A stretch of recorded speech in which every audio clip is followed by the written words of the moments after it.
We're live then. We're just doing it live. It's connecting. I'm sorry. That's all right. That's all right. I wanted to wear my Indivisible North Carolina Charlotte shirt. Well, you can And mention that I prematurely hit go live. We'll see what's happening. It says we're live now. I, So yes, for the people who are here, my Indivisible Charlotte shirt, or people who watch later, because I love North Carolina and I love Charlotte, even though isn't where I live. And Charlotte, North Carolina has one of the best state chairs in the entire country. You should Google North Carolina Democrat Party state chair and do a little deep dive on that. And Charlotte Indivisible is awesome, and I love them. well, all right, guys. For people who are joining, I'm so delighted. This is the first time I've done a Substack live where I haven't had someone else handling the tech. So I'm thrilled that there are people here. I'm Cylvia Hayes. I write Transcend on Substack, and this is Chris Armitage. Do you go by Chris or Christopher? Either's fine. Chris usually. Okay, Chris Armitage, who does Existential Republic, and is doing some brilliant work on not just the easy part of identifying what's wrong in our current political and cultural system, but the much harder part in laying out some strategies for what we can actually do about it. So I don't exactly yet know how Substack Live works. I'm going to try to watch this on my computer as well. I think that's where I might be able to see the chat. We'll see how it goes. I appreciate everyone. I'll get better at this going forward. But to get us started, Chris, I would just like for you to maybe introduce your work and some of your great publications that you make available. Some of us pay for them and some of us can get them free, which is really cool. And just riff for a little bit and then we'll go back and forth and hopefully we'll have a chance for some Q&A, at least in chat, if I can figure out how to handle that. Absolutely. Once Okay, upon a cool. time, I was military law enforcement, did that for almost a decade in the Air Force, deployed twice. My master's degree is in Homeland Security, and my undergrads are criminal justice and psychology. I have done some research. Previously, I did research on things like deception detection in law enforcement investigations and the Dunning-Kruger effect and cognitive bias in law enforcement investigations and training environments. I worked in politics for years, and once upon a time, even ran for office myself. I now do a mix of journalism and activism, and we have the Discord channel, the Existentialist Republic Discord has almost 1,000 members. I don't like to consider myself the leader of that. That is a community where we are trying to train and empower people.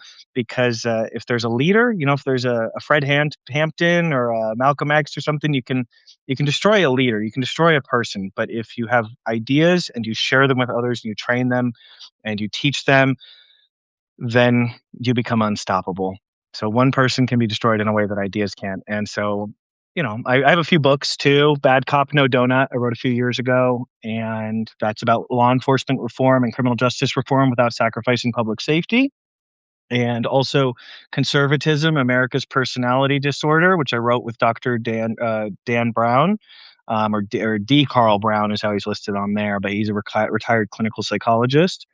And I also have my newest book, Toppling Tyrants, A Field Guide to Dismantling American Fascism. And then with the Existentialist Republic, we've released model legislation and booklets on soft secession, oppositional federalism, the Existentialist Republic's Educate, Activate, Recruit, Repeat model and framework for individual organizing and activism that is activist-led rather than organizationally led. And everything I just mentioned is available for free as a download on buymeacoffee.com/BER in the shop there. It's all listed for $0.00. Everything I do, I have a literary agent, and it's in my contract that they have to let me release free PDFs of anything I write anytime on Buy Me a Coffee and on Substack. Wow, I love that so much. That's actually so for me, for my own career, I'm a bit older than you, but I have spent my entire adult life basically started out as a professional environmentalist, very, very heart moved by the fact that we were losing so many species and so much of the diversity on this one little gorgeous blue-green marble that we are lucky enough to inhabit. But that quickly evolved to the realization that it's an economic system that I believe is actually the causal driver of many, many of the problems before us. And that's maybe not the subject of today, but um, down that path. And one of the things that I love about what you're doing is it's a living demonstration of a different economic system. It's not pure capitalist. It's more of a gift economy, barter economy, whatever you want to call it. I appreciate that a lot. I would also, just to kind of set the framework here, and we've so far got 60 folks online. That's great. Thank y'all. It'd be cool to have a conversation, just Chris and I, but I'm glad that there are folks coming on board. Um, what I really have appreciated about your work is and I've purchased a couple of your booklets, which I think are super valuable right now. They're very readable, very strategic. And it helps with the local organizing in these times. So I really encourage people to check those out. I appreciate that you are more holistic. You are addressing the really serious shit that is before us and the reality of the fact that democracy is in jeopardy, and also laying out strategies for what we can do about it locally through federally. Um, we'll come back to soft succession because I think that's really important. And then I also love the fact that you also bring in, we have to take care of our inner lives, our inner selves, our state of being and our consciousness right now in order to be able to stay strong and resilient and engaged in this time. I mean, I personally believe we are spiritual beings having a human experience. That's my personal take. You can, it's not dogmatic, but I think that. And I think we're here in this critical time for a reason. So, or I say, I don't know if there's a purpose behind everything that happens, but I think that we can make purpose of everything that happens. And I believe probably anyone tuning in to this conversation is someone who wants to be purposeful in these times. So I would love to just have you take that and riff on that. There's a lot there. You could start with let's start with what you think. I'm organized now. Let's start with what you think we can do on the current federal situation to be helpful. We just had No Kings 3, very successful. We're headed to this big strike thing. I think it's on May 5th. Go from there, and then I want to bring it back just to have some organization here. Bring it back and have you talk about what you think we can do at a state level, and then we'll talk about personal self-care as well. Yeah, that's one thing. People will think that my work is solely focused on the state level. What I want them to understand is when you're playing chess, you don't just play one piece. You got to play Right. all the pieces on the board. And so that means your US senator and your US House or senators and your US House rep and your governor and your state house representative, every single layer down the onion of governance plays a role and has something they can do. Nobody gets to say it's not my job or what can I do, because that's the game that a lot of these people play. Is your city council member will say, I just want to talk about zoning board issues. Don't ask me about ICE. That's not my job. And then your US senator will say, well, what can I do? We don't have the majority. And there's this game of everybody trying to say it's somebody else's job to actually protect us against fascism, but it's really everybody's job. And so at the federal level, what we seem to see is a lot right now they're saying the right things. And that's really important. They don't have a lot of power. And so much of the work I do is because of that recognition that there's obstruction, there's actively getting in the way, there is, bureaucratic inconvenience, there's calling things out for what they are. I think a lot of what our federal officials need to be doing is actually stepping up for the elected offices at the state level and at the city level and helping connect them and bring resources to them. Because when you run for U.S. Senate, I know you know this, it's millions of dollars. It's not unusual Mhm. for someone in a Senate campaign to raise 5 to 10 million.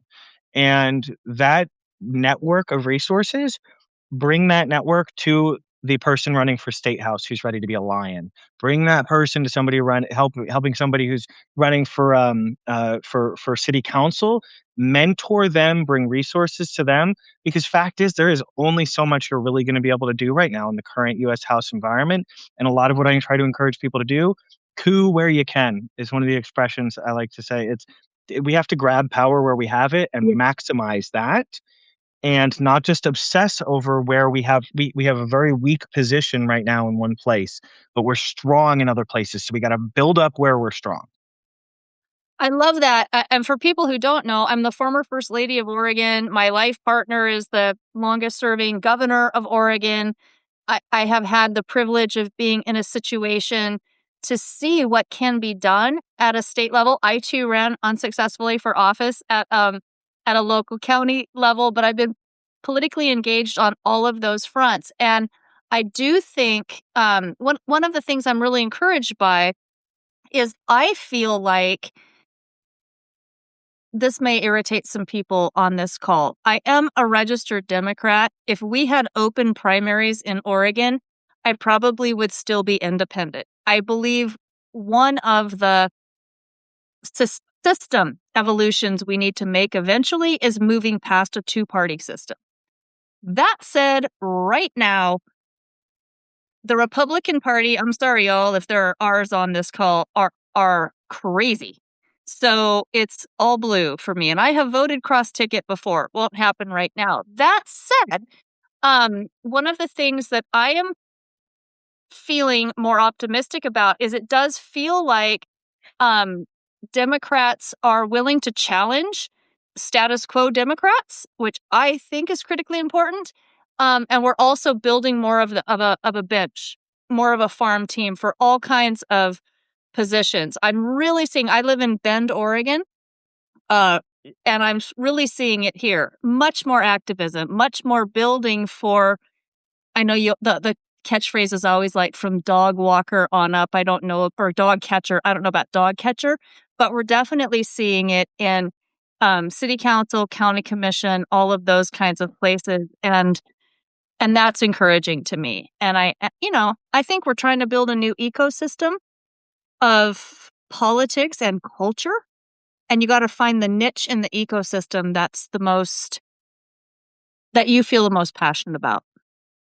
Yeah, I completely agree. And I'll say too, when you mentioned the party stuff, I'm keeping an eye on these chats. I see people like Kimmy and Timothy and Betty, and I saw a ton of hearts because a lot of people agree with you. And I have friends in the Working Families Party, in the Democratic Socialists of America, and even some libertarians, because there's coalitions to be built in a lot of places outside of the establishment.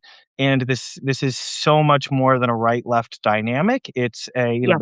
there's a lot of different ways to view it from not to get into the political science weeds too much, but there's the authoritarian to non-authoritarian, and then the left and the right, and for me, I feel like the vast majority of people are going to agree that we should have social safety nets. That in a country where we have plenty, we should make sure that there aren't people going hungry, that there aren't people who are homeless, and when you get into those terms, you find that our politicians are so what is it, the uh, rate at which people are reelected is very high, and the rate with which the public is dissatisfied is very high.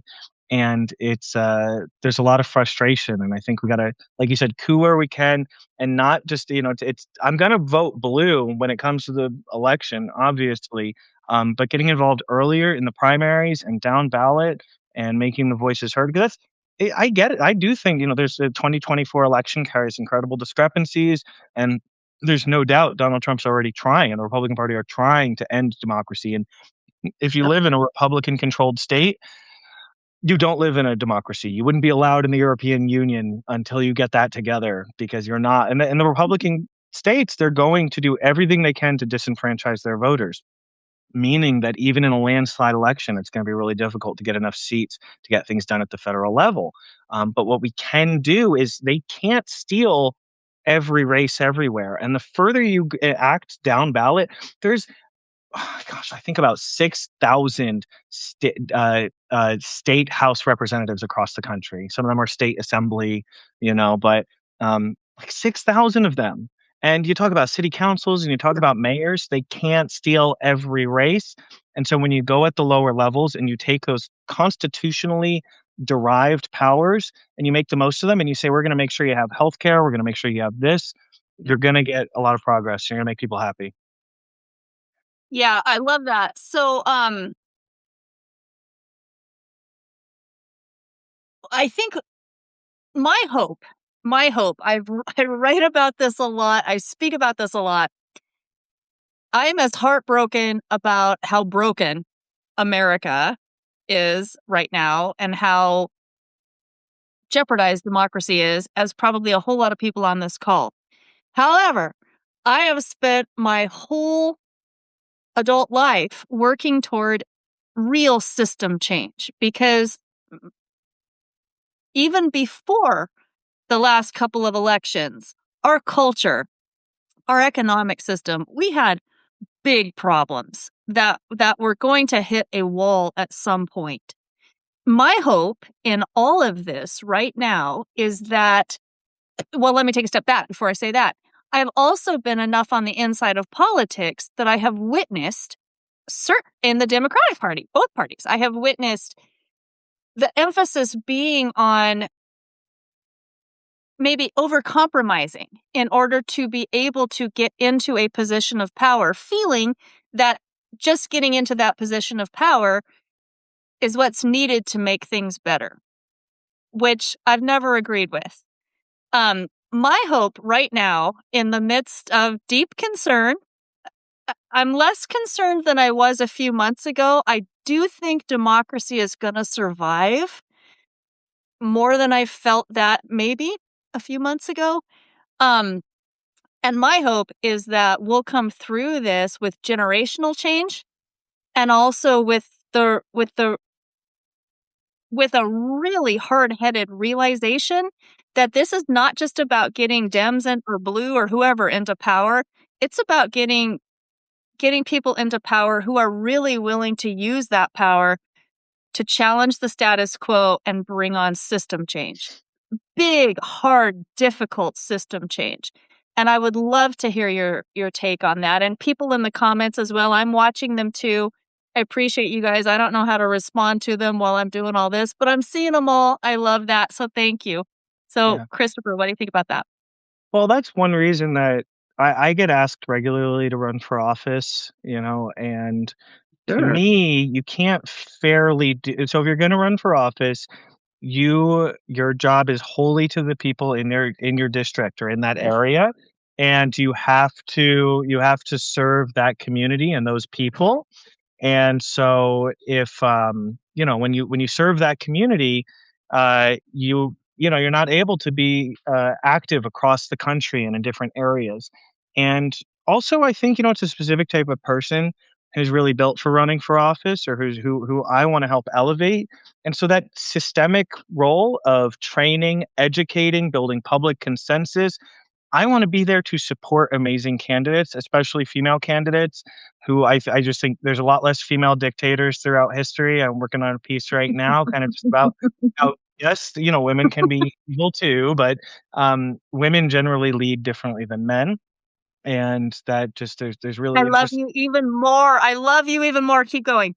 Well, I mean, I even, I'm just still doing on the research side, but it's really interesting looking at testosterone replacement therapy and Dr. Robert Sapolsky's work talking about how testosterone doesn't inherently increase violent behavior necessarily. It's upstream from that it increases dominance-seeking behavior. And so there's really fascinating ways that it can being high testosterone or artificially inflating your testosterone can decrease collaborative activities and also encourage resource hoarding and more selfish behavior with the dominance it gets. So like I said, I got a lot of writing left to do, but what I'm with you. I want to support good candidates. I want to help encourage them. I want to bring resources to them. I want to facilitate, because that's the thing, is I get to cast the net wide over the next few weeks. I'm going to go to a lot of different places, and I mean, people think you become governor, and well, now you can do anything you want, right? And that Mhm. is when you get elected to political office, even people with the best intentions, they still have stakeholders. They have people who Yeah. set guardrails, and those guardrails are supposed to exist for a reason. Part of why we're in the place we're in is because we have an executive who's tossed all of that aside. Yeah. Yeah, so for anyone who does not yet, if this is your first time seeing Christopher Armitage, what he just laid out there is a demonstration of the really good research, citation, very credible journalistic work that he puts into his Substack. So I love that, and I encourage everyone to check it out and subscribe. It's been literally one of my top 5 um info sources the last quite some time, which is why we're having this conversation.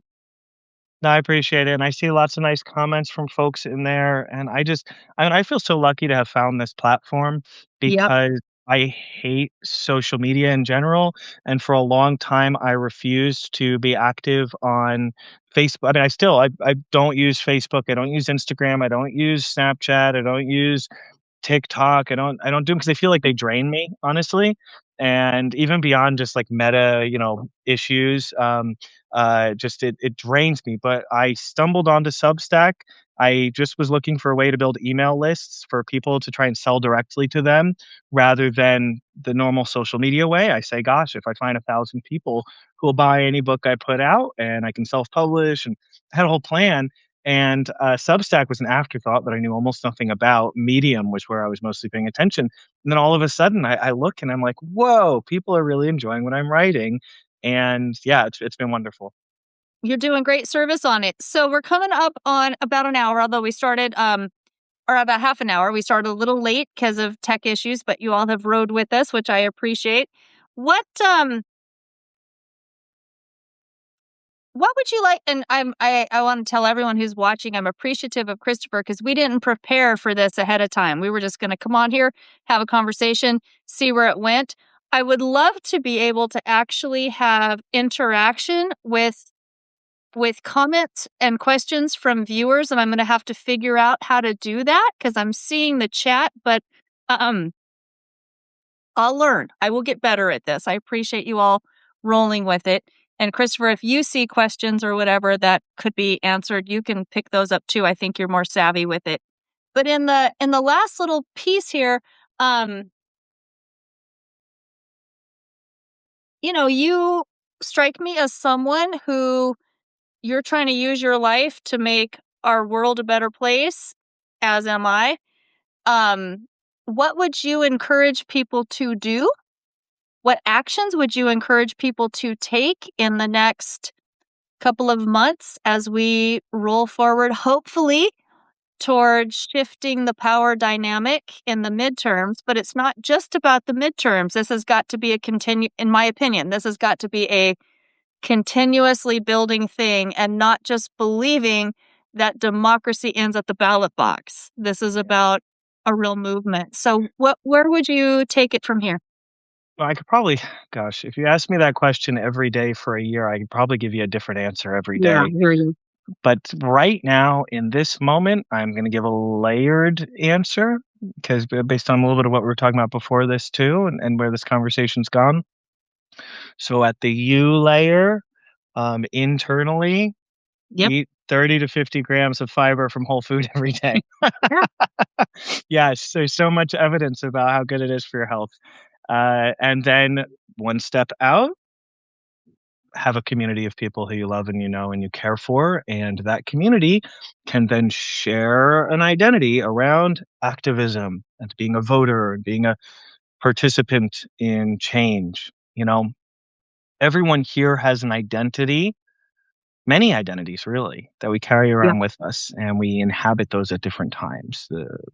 So some would call it our dharma, or the many different dharmas. And so, son, father, actors, activist, representative, governor, all these different ones.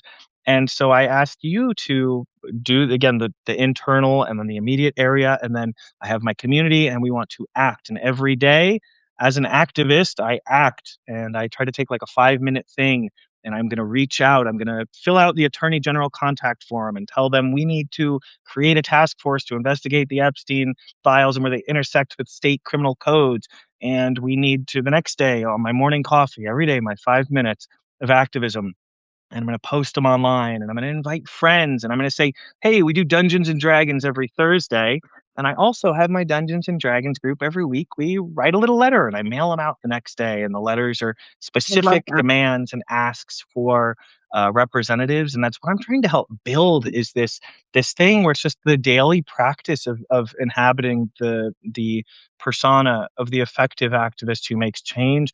And you educate yourself, you act, you recruit others, inspire others to do the same. You stay non-hierarchical. Everything is very, consent-based. I approach this, I leave this as I want, and I don't need a 501c3 to be an effective activist. I get to just meet it where I'm at. I just keep showing up because this is who I am. I write every day because it's who I am. It'd feel like not brushing my teeth. And it's the same being an activist. Like I gotta brush my teeth every day. I gotta write every day. I gotta activist every day. Oh my gosh. I love him so much. Do you all love him so much? Let's just like do the hearts. I mean, seriously. That is so fantastic. I appreciate you. I think I'm older than you. How old are you? 33. Yeah, so I'm 58. So I'm a different generation. But I was born with an activist heart. And what's funny about that is I was born in 67. I was born into a pretty genteel time. I've been an environmental activist and I've demonstrated and protested and all of that. But right now in this time, this feels like when this is my version of the 60s for us, right? This is when activism is like really cultural. And what I love about you and a lot of what's going on is there's also this awareness that it also has to involve our taking care of ourselves and really building community. And that can look so different from what we might think it is. And I will be quick here. But a great little example. One of the best ways that I do self-care and kind of check out of all the heavy issues that I deal with all the time, just like you, is I am now completely addicted to competitive dog agility. That is like this whole separate thing. And it's a community. And there are people in the dog agility world that are more MAGA, and we know them. And there are a lot of people in the dog agility world that are more progressive. And we even have like an online community of progressive agility activists, right? And part of this is that finding community and investing in community and supporting one another more at all of those areas and all of those levels. So I just really appreciate that. And the final thing I'll leave with, I too, like you, I think am a pretty kind of layered person. And in addition to swearing a lot and being politically active, I'm also a New Thought Unity minister. And I do just want to encourage everybody to have those morning practices that you've talked about, where you have that first, like set the intention of your day grounded and in a good mental health space before digging into all of this work and all this craziness. Because there's literally nothing we can do in the first 5 or 10 minutes of our day that's going to change it. But if we stay healthy through that, we're going to be more effective as activists. Yeah, yeah, I completely agree. It's as above, so below. If you take care of your inner world, it will help create a better outer world. And so that's all the layers, the whole chessboard and the onion. And yeah, and I just wanted to. I saw a question here from LFG about do I think being a writer helps with my activism? Being a writer helps with everything because 100%. it's so I actually, and on that note too, I just want to mention one thing. I recently released something. It didn't get a lot of attention. I think I just mentioned it in a note, but at the existentialistrepublic.com, I've released a journal. And we already had a journal, but it was just like a general journal. So this is the We Rebel, Therefore We Exist journal, the Camus edition. And it's a prompt journal. It has around a bunch of different prompts in it that are self dialogue, dialoguing with your subconscious. And I put that together based on my journaling practice because I have one of these days I'll bring out the boxes full of filled Yep. journals that Me I too. have, and it's very valuable. As and you'll Mhm. see many people who have this same like layered engagement with who they are in their identity and their role in the world around them. Journaling and writing are big, often tied in with that, and running. I see pop up a lot too, but Yeah. uh, and so this journal though, the Camus edition, it has like Albert Camus quotes. I want to do a Mary Wollstonecraft edition. I want to pick different thinkers and do like a new one each month. But um, check them out because I want, they're at existentialrepublic.com and you get the journal and it has prompts, and I would just love to know what people think of them if they get them or if they've been helpful because that's what's helped me. My writing has helped me in everything that you see about me that you think that's good. I mean, I have my parents and my greater family and my community, but also the engagement with communicating with myself and my subconscious and really looking at my place in the world, and my actions has been just so helpful in every facet of my life. So I just wanted to mention that real quick as well. I love that. I do, and I'm so appreciative of this conversation and everything that you've shared. And it is the rich layered approach. And now I'm going to ask you, I don't know how to end a Substack live. Well, I will help with ending it. I just want to mention real quick. I see somebody, Jane B. in North Carolina. I don't know if you saw. I have my Indivisible Charlotte shirt on. It's kind of tough to tell. Yeah. Because I just went to North Carolina for the first time and hung out with a bunch of the representatives, some state house and some state senate members there, and loved it. And the people I met at Indivisible were awesome, and so lots of love. I will be back because I have unfinished business in North Carolina. I need to meet with Anderson, the state chair, and we had a nice Zoom recently, and I help me come to more places. But we need to end this. That's what we're trying to do right now. No, So, but hold on. People can drop off if they want to, but this actually gets me to something I landed on just recently. I do think maybe one of the bits of organizing that we need to be thinking about that I haven't yet heard about from anybody going into midterms, if indeed they are going to be sending, you know, ICE guys out to polling areas. I think maybe in advance of that, we really need to be thinking about organizing um, um, escorts for voters and or ballot pickups. I'm pretty safe, honestly, here in Oregon. We're still going to have mail-in ballot, mail-in voting, etc. But in places that have really high proportion of brown and black people, we really might want to be thinking in advance of ways of collecting ballots and getting them to the ballot box. So, might come into play in North Carolina. That's what reminded me of it. Just something yeah. to plant a seed with folks. Yeah, well, and I'm gonna I try to avoid criticism of the Democrats, but I'm gonna make a little criticism Yeah, here that I it's think needs to be okay. addressed. It's okay on Uh, this platform. from what I have heard from the conversations I've had as a non-resident of Charlotte, the Charlotte County Democrats, awfully white for a very diverse community. And but you know what? That isn't just a Charlotte problem because you will find that in county Democrat offices nationwide.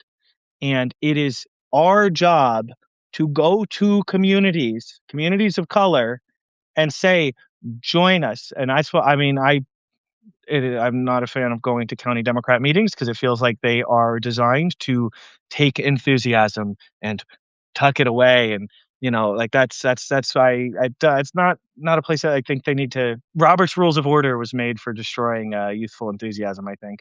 Um, Yes, but I think that's it's good to be involved, and if you have the stomach for it, as part of why the chair of the North Carolina Democrats, and I remember when I was talking to her, and I was like, she's 27 years old, and she's the state chair. She got the governor endorsed her opponent. She still won. She showed up because she had the stomach for it, and she's doing an amazing job. But for those communities of color, uh, go to them. Look at what the example set by the Black Panthers. Okay, they said we're going to give you free school lunches, and we're also going to give you a pamphlet, and we'll talk to you about economics and about public policy. And they're educating people while providing that service, and nothing will scare the fascists more than the community solving its own problems and lifting each other up. And so, yeah. I love that, and I just wanna share that Betty Head on in comments, offered a good point, was to check our election rules for carrying ballots. They probably differ, so see what can be done, what's illegal, how to handle that, but this is a time of taking action and helping one another out, and certainly those of us who do have white privilege, we have a chance to help make sure that the rest of our neighbors and community members are able to get their voices heard as well. Well, and but beyond just starting with let's escort people and help them or anything like that, Yeah. go to them. Go to their doors, not to ask Yeah. them to vote for a specific person, but to say, "Let's talk about politics." Let's have Yeah. conversations about that and the things that you can do, because I have found, especially, the goal of fascists is to disempower you. They spend billions of dollars, especially in communities of color, to convince them that their votes don't matter or nobody has their back. And getting to that with conversations it's upstream from when we are dealing with elections and ICE being at the polls and that kind of stuff. Because if we have enough of those conversations about like, hey, you can actually be influential in politics, you can have a role in the policies that are passed, you can dictate the future of this country, and you can influence others to do the same. They will find the resources will present themselves, the conversations will happen, but let's go upstream of it all, because the right has done an incredible job. They don't care about Donald Trump's character, actually, because they just care, okay, for them, abortion is murder.